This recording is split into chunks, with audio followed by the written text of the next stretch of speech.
Hey Red Knights, welcome back to our anthology text, Vote by Eileen Cristalo. Last we met, we read the first half of this story and we were learning about different things about voting. Let's continue reading the second half of this story and learn more about voting. By the end of the story, we'll also see who won the election as mayor in the story. Was it Chris Smith or was it Brown? You might want to donate a few dollars to your favorite candidate's campaign, or maybe you'll be invited to a fundraising dinner. Would you like to pay $250 for a fancy hamburger and a chance to meet the candidate? If you donate lots of money, maybe the candidate will listen to you more than to other voters. Is that fair? Does that mean your vote will count more than other voters' votes? There's a lot of disagreement about this. By the last week of the campaign, everyone is tired, but the candidates make more speeches, they shake more hands, and they run more and more ads. Maybe, just maybe, they will convince another few voters to vote for them. See, we keep hearing Smith wants to spend all our money. That worries me. Chris Smith wants to spend your money. That's an ad for Brown. He's trying to worry us. Save your money. Vote for Bill Brown. Honest, reliable, a nice guy. Honest? That ad isn't honest. Brown makes sense to me. Some of these ads can be very misleading. What does the author think about some people donating lots of money? The author writes that there is a lot of disagreement about whether donating tons of money to a politician is fair. What does the author think about some of the campaign ads? The author thinks that some of the campaign ads can be misleading. I see in this scene down here where the opposing candidate is making an ad saying not so great things about the other candidate. And the talking bubble says, honest, that ad isn't honest. Down here, the author says some of these ads can be very misleading. The ads are trying to convince voters to believe something. Sometimes they say things that aren't 100% the truth. So you always have to investigate and look for more information. Take a look at this word, misleading. This word has a prefix in the beginning of it. The prefix is mis, M-I-S. A prefix is a group of letters placed at the beginning of a word to change the word's meaning. We use this prefix mis, M-I-S, to mean wrong. So now we have the words mis, meaning wrong, with leading. So what do you think the word misleading means? It means causing someone to have the wrong idea about someone or something. There are other clues on this page that can help me understand what the word misleading means. The text and ads in the illustration talk about how something is not honest and not truthful. So I can use that as a clue to understand that misleading means that it is causing someone to have the wrong ideas. The author's point of view is that sometimes campaigning can be unfair. I'm worried lots of these signs are for Brown. It's going to be a close election. Finally, it's election day. Take a look at this illustration. How can we tell that Brown and Smith have almost equal support for the election? I can infer that they have almost equal support for the election because the illustration shows 4 signs plus a bumper sticker for Brown and 3 signs for Smith. The numbers 3 and 5 aren't that far apart. Please sign in here. Your name? Dad, are you voting for Mom? He'd better vote for me. Why do they have to sign in? Most voters are assigned a particular place to vote: a school, a library, a church basement, wherever there is space for voting booths. What if you're away on voting day? You can get an absentee ballot in advance. Some places let people vote by mail or on the internet. A few places set up voting machines early. But however you vote, you get just one vote. You can't go back and vote again. To check if they're registered and to make sure they vote only once. What can you do if you will be away on voting day? The text says if you will miss voting day, you can still vote. You can get an absentee ballot, vote by mail or internet, or use a machine in advance. In most places, people use voting machines. Many cities and towns are replacing old machines with new electronic ones. But in very small towns, voters still mark paper ballots with a pencil. However you do it, you'll vote in a private booth. No one can see how you vote. There's lots to vote for: the mayor and city council, and a question: should dogs be on leashes in public places? I finally decided, but don't ask. Votes are secret. He voted for Brown. You peeked!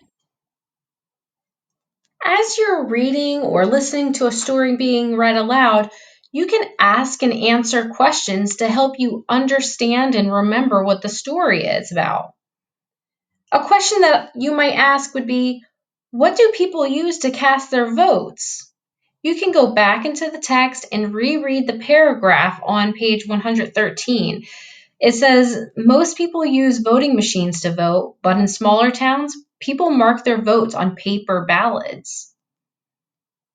The illustrations on these pages show that a bunch of people turn out to vote, but then it also shows that voting is done in private. People go behind these curtains so that others can't see their vote and who they're voting for. The author also uses dialogue in the speech bubble to have the character say not to ask him who he voted for, explaining that it's a secret. Voting is a personal choice, and it can be kept secret.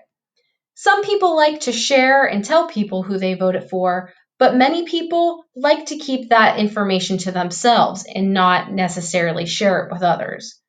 It's their right to keep their voting choice a secret. When the voting ends, the counting begins.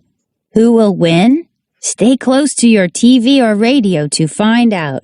Usually a few hours after the polls close, the winner is announced. Looks like Brown is winning.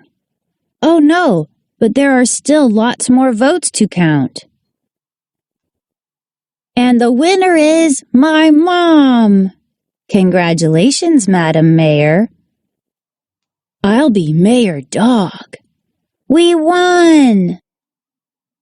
The illustrations on this page tell us how people feel after voting. Some people feel excited and some people feel nervous. But wait, what if the election is won by only a few votes? The candidate who lost can ask that the votes be counted again. Then it could take a few days or longer to carefully recount the ballots and find out who really won. Uh-oh, Brown wants a recount? I'll tell her. What's wrong? I won by just 105 votes out of 35,000. That's why Bill Brown wants a recount. Do you think Chris will lose? She might. I see this word recount. This word has a prefix at the beginning of it. The prefix is re, R-E. Remember, a prefix is a group of letters at the beginning of a word that changes its meaning. Do you remember what the prefix re means? The prefix re means again. So By placing RE at the beginning of the word count means to count again. There are other clues in this paragraph that can help me figure out what the word recount means, like up here where it tells me the votes will be counted again. At last, the election is decided. In the end, someone does win, and someone does lose. The votes have been recounted.